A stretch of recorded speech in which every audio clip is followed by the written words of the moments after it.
APDSC social GK content. Sindhu సభ్యత నిర్మాతలు ఆర్యులు. అశోక చక్రవర్తి ద్వారా నిర్మించబడిన అతిపెద్ద స్తూపం సారనాథ్ స్తూపం. సైమన్ కమిషన్ భారతదేశానికి ఎప్పుడు వచ్చారు? ఫిబ్రవరి 1928. భారతీయ రాష్ట్రీయ కాంగ్రెస్ యొక్క సంస్థాపకుడు ఏవో హుమయూన్. శివాజీ యొక్క గురువు రామదాస్. మొఘల సామ్రాజ్యానికి చివరి చక్రవర్తి కయ్యమార్. మొదటి ప్రపంచ యుద్ధం ఏ సంవత్సరం ప్రారంభమైంది? 1920వ సంవత్సరంలో. జలియన్వాలా బాగ్ హత్యాకాండ ఎప్పుడు జరిగింది? 1919వ సంవత్సరంలో. అసాహమీ ఆందోళన ఎప్పుడు నడిపించబడింది? 1920వ సంవత్సరంలో. భారతదేశంలో ఈస్ట్ ఇండియా కంపెనీ ఎప్పుడు స్థాపించబడింది? 1600. భారతదేశంలో రైల్వే లైన్ ఏ గవర్నర్ జనరల్ ద్వారా వేయబడింది? డల్హౌసీ. చాళుక్యులు రాజులు యొక్క రాజధాని ఏది? వాతాపి. విశాల స్నానవాటిక ఎక్కడ లభ్యమైంది? మహంజోదడో. మౌర్య సామ్రాజ్యానికి రాజధాని వేరే పేరేమిటి? పాటలీపుత్ర. అశోకుడు కళింగ యుద్ధం ఎప్పుడు చేశాడు? 261లో. అక్బర్ పాలనా కాలంలో ఆర్థిక మంత్రి రాజు టెండర్ మల్. ఆంధ్రప్రదేశ్ గోదావరి నది పొడవు 770 మైళ్ళు. రెండవ ప్రపంచ యుద్ధం నష్టపోయిన నగరం నాగాసాకి. బానిసరాజు వారసుడు అతి ప్రసిద్ధి సుల్తాన్ అక్బర్. ఈ నది ఇరాన్లో ప్రసిద్ధి చెందినది. టూయిగ్రీస్. పత్తి ఆంధ్రప్రదేశ్లో ఎక్కడ ఎక్కువగా లభ్యమవుతుంది? కర్నూలులో దొరుకుతుంది. భారతదేశంలో మొదటి పంచవర్ష ప్రణాళిక సమయం 1951వ సంవత్సరం నుండి 1956 సంవత్సరం వరకు మధ్యకాలం. ఆర్థిక శాస్త్రంలో సేవ కోసం నోబెల్ పురస్కారం ఏ సంవత్సరంలో వచ్చింది? 1969. ఆర్థిక శాస్త్రం పితామహుడు అడమ్ స్మిత్. ఆసియా ఖండంలో అన్నిటికన్నా పెద్ద దేశం రష్యా. పంచాయతీ రాజ్ మొట్టమొదటి ఏ రాష్ట్రాల్లో పెట్టారు? గుజరాత్, ఆంధ్రప్రదేశ్. మానవ హక్కుల దినం ఎప్పుడు జరుపుకుంటారు? 10 డిసెంబర్. భారతదేశ రాష్ట్రీయ కాంగ్రెస్ యొక్క స్థాపన ఎప్పుడు జరిగింది? 1885వ సంవత్సరంలో. 1556వ సంవత్సరం అక్బర్ మరియు హుమా వారు మధ్య జరిగిన యుద్ధం పేరు? రెండవ పానుపట్టి యుద్ధం. జైన్ మతం ప్రచారం ఏ భాషలో జరిగింది? ప్రాకృతిక్ భాషలో. వాస్కోడిగామా భారతదేశానికి ఎప్పుడు వచ్చాడు? 1498వ సంవత్సరంలో. క్రీస్తుపూర్వం క్రీస్తకం 1498లో పోర్చుగీసు నావికుడు వాస్కోడిగామా భారతదేశానికి సముద్ర మార్గాన్ని కనిపెట్టడంతో ఆధునిక విద్యా విధానం ప్రారంభమైంది. భారతదేశంలో విదేశీ విద్య యూరోపియన్ క్రైస్తవ మిషనరీ కార్యకలాపాలతో ప్రారంభమైంది. భారతదేశానికి వచ్చిన విదేశీ క్రైస్తవ మిషనరీ రోమన్ కాథలిక్ మిషన్ మొట్టమొదటిది. ఈ మిషనరీ ప్రపంచంలో వివిధ దేశాల్లో తమ మత వ్యాప్తి కోసం పాఠశాలలు స్థాపించారు. మన దేశంలో పోర్చుగీసు, డచ్, ఫ్రెంచ్, డెన్, ఇంగ్లాండ్ వాసులు ఈ విధంగానే క్రైస్తవ మతాన్ని వ్యాప్తి అనే పాఠశాలలు స్థాపించారు. ఎస్ఎస్ ముఖర్జీ దేశంలో ఆధునిక విద్యా విధానంలో ఆర్యులు పోర్చుగీసు వారు అన్నారు. భారతదేశంలో విద్యా వ్యాప్తికి కృషి చేసిన మొట్టమొదటి క్రైస్తవ మతబోధకుడు పోర్చుగీసుడు చెందిన సెయింట్ ఫ్రాన్సిస్ జేవియర్. ఇతడు కాలినడకన గ్రామం ప్రయాణం చేసి క్రైస్తవ మతాన్ని చెందిన గ్రంథాలు పంచాడు. ఇతడు బొంబాయి దగ్గర గల బాండ్రా వద్ద 1575 సంవత్సరంలో సెయింట్ అన్స్ కళాశాల, కోచి వద్ద ముద్రణాలయాన్ని స్థాపించాడు.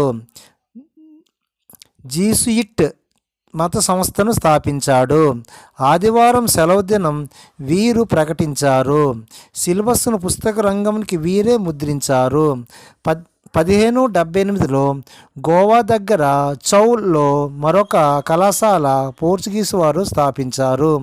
1716 సంవత్సరంలో భారతదేశంలో ట్రంక్వీబార్ వద్ద మొదటి ఉపాధ్యాయ శిక్షణ కళాశాలను జిగన్ బాల్గ్ ప్రారంభించాడు. బైబిల్ను తమిళ్లో జిగన్ బాల్ అనువదించాడు. ఖల్జ్ తెలుగులో అనువదించాడు.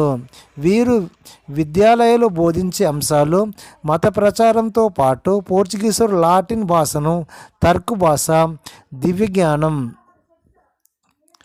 ఈస్ట్ ఇండియా కంపెనీ పరిపాలనలో విద్యా విధానం. భారతదేశానికి ఈస్ట్ ఇండియా కంపెనీ డిసెంబర్ 31, 1600 సంవత్సరంలో వచ్చింది. కంపెనీ భారతదేశానికి ప్రధానంగా వ్యాపారం చేయడానికి వచ్చిన ఆనాడు దేశంలో ఉన్న ప్రత్యేక రాజకీయ పరిస్థితులు దృష్ట్యా యూరోపియన్ వ్యాపార కంపెనీల మనుగడ దృశ్యం తన విధానాలను మత ప్రతిపాదక రూపొందించుకొని ప్రారంభించింది. ఆనాడు బ్రిటిష్ మత విధానం ప్రకారం క్రైస్తవ మతాన్ని వ్యాపింపజేసే బాధ్యతను కంపెనీ చేపట్టింది. ఇందుకొరకు ప్రత్యేకంగా ఇంగ్లాండ్ నుండి మత బోధకులు రప్పించి క్రైస్తవ సేవకులు కూడా క్రైస్తవ మత వ్యాప్తిలో శిక్షణ ఇప్పించేందుకు ఇంగ్లాండ్ పంపించేదిగా పీటర్ అనే భారత యువకుడు క్రైస్తవ మత సిద్ధాంత విద్య అభ్యసించేందుకు కంపెనీ తమ సొంత ఖర్చు మీద ఇంగ్లాండ్ పంపించినట్టుగా లా promotion of return in India అనే గ్రంథాన్ని వ్రాసారు. 1659 సంవత్సరంలో ఈస్ట్ ఇండియా కంపెనీ డైరెక్టర్లు భారతదేశానికి వచ్చి ప్రతి ఓడ ద్వారా క్రైస్తవ మత ప్రచారకులు పంపాలని నిర్ణయించారు. కొంతకాలం తర్వాత కంపెనీ ఈ విధానాన్ని మానుకొని తటస్థ మత విధానాన్ని అనుసరించింది. కంపెనీ కొన్ని విద్యా సంస్థలను మాత్రమే స్థాపించింది. అధిక భాగం విద్యా సంస్థలు క్రైస్తవ మిలిటరీ నడిపేవి. కంపెనీ కార్యకలాపాలు ప్రధానంగా మద్రాసు, బొంబాయి, బెంగాల్లను పరిమితమయ్యాయి.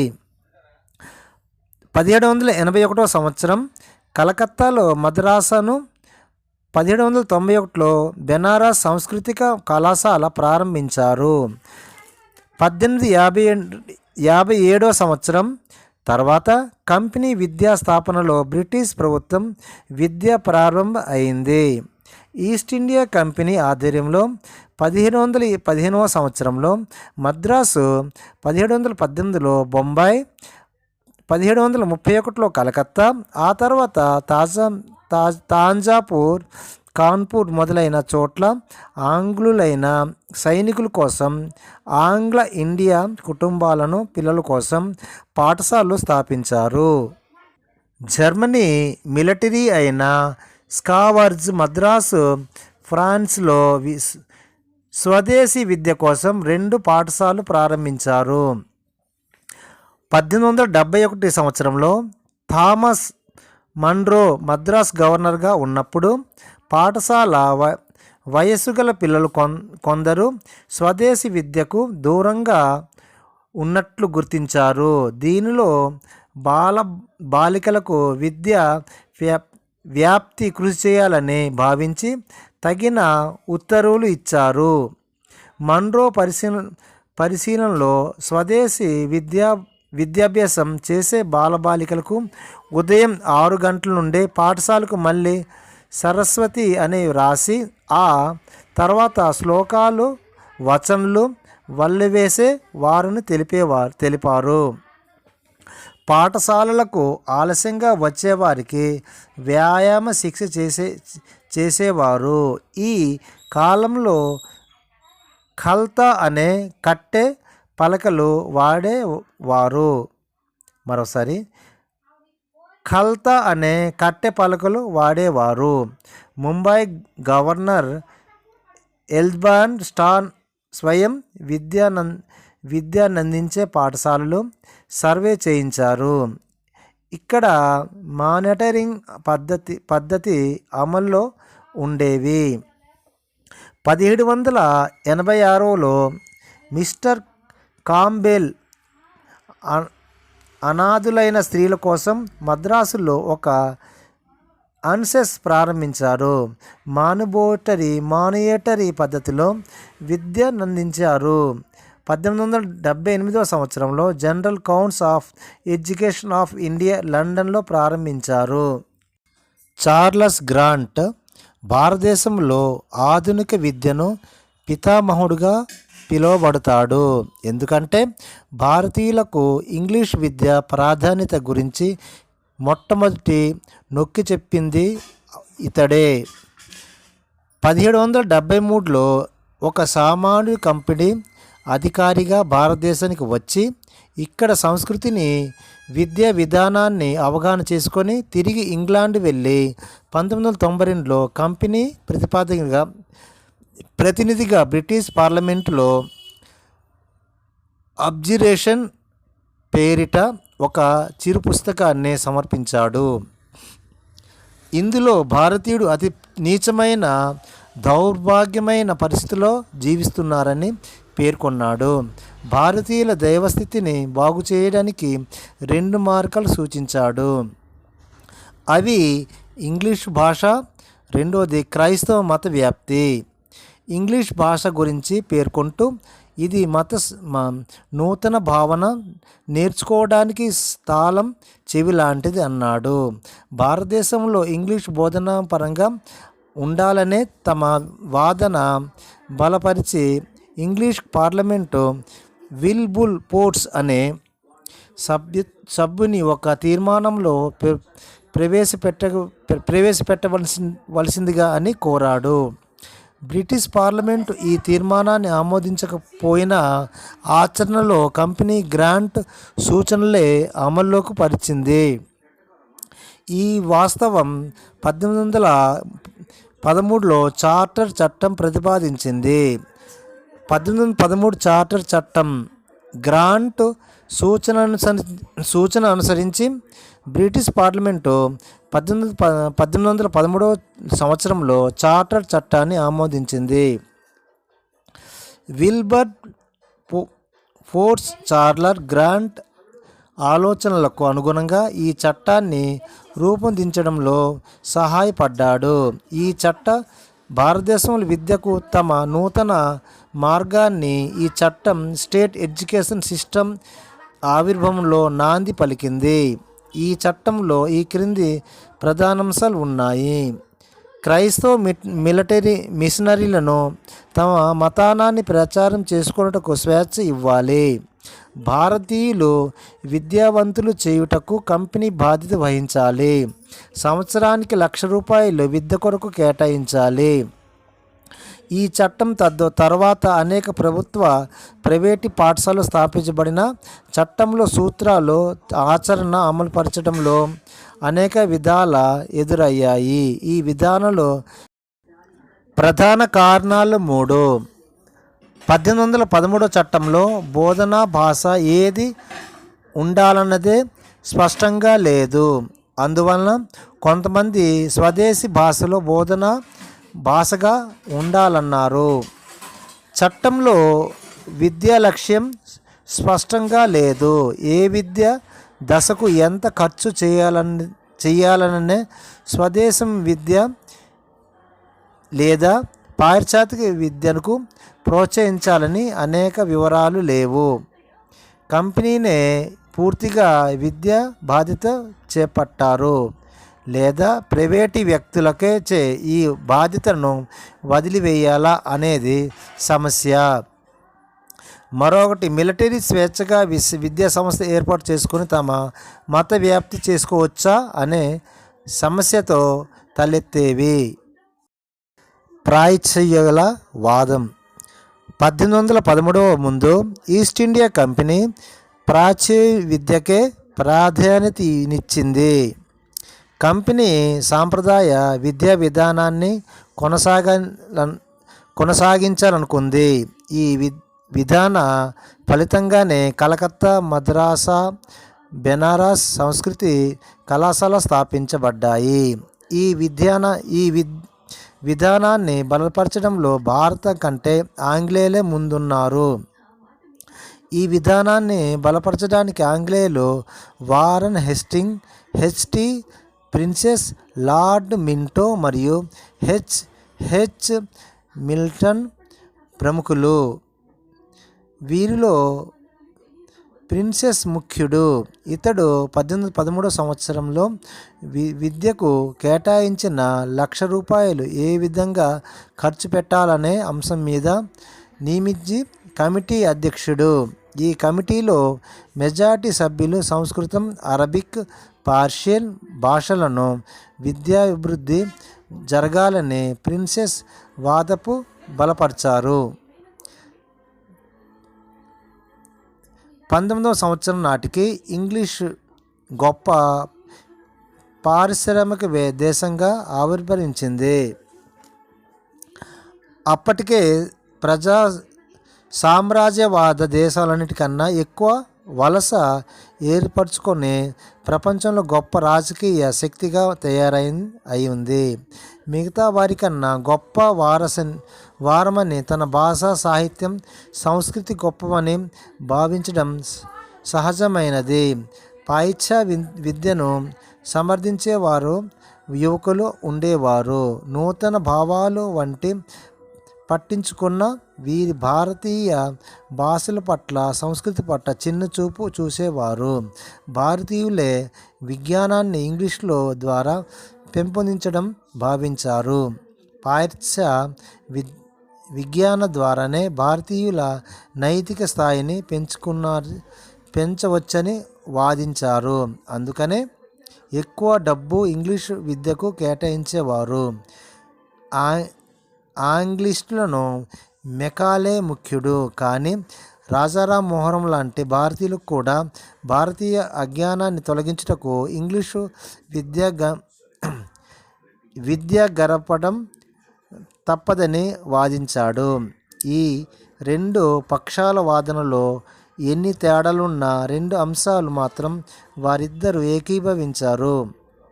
ఒకటి, కంపెనీకి ఉన్న పరిమితి వనరుల దృష్టి అందరికీ విద్య అందించాలనే సాధ్యం కాదు. అందువలన కొంతమంది ఉన్నత వర్గాలకే మొదట విద్య అవకాశాన్ని కల్పించాలని, వారి యొక్క విద్య దిగువ తరగతి ప్రజలకు 1813వ సంవత్సరంలో చార్టర్ చట్టంలో విద్యా సూత్రాలు ఏ విధంగా వివాదానికి దారితీశాయో తెలుసుకుందాం. చట్టంలో ₹1,00,000 ఏ విధంగా ఖర్చు చేయాలా అంశం వివాదమే మిగిలిపోయింది. ఇందుకు నియమించిన కమిటీలో ప్రాచ్య విద్యాభిమానులు, స్వదేశీ విద్యాభిమానులు వాదనలాడుకుంటున్నారు. సమస్య తీరలేదు. ఈ కారణంచే విద్యా కార్యక్రమాల్లో కుంటుపడ్డాయి. చివరికి ఈ సమస్య పరిష్కరించేది బాధ్యతలు అన్నిటి గవర్నర్ జనరల్ సలహా సంఘాల్లో న్యాయశాఖ నెంబర్గా భారతదేశానికి చెందిన లార్డ్ మెకాలేకు అప్పజెప్పారు. 1835 ఫిబ్రవరి 2వ తేదీన భారతీయ సాహిత్య సంస్కృతి భాషల్ని కఠినంగా నిందించాడు. సాహిత్యం అనే పదానికి అర్థం 1813 చార్టర్ చట్టంలో 43వ నిబంధనలో పేర్కొన్న సాహిత్యాన్ని అనే పదానికి ఇంగ్లీషు మిల్టన్ కవిత్వం తెలిసినవాడే భారతీయ పండితుడు.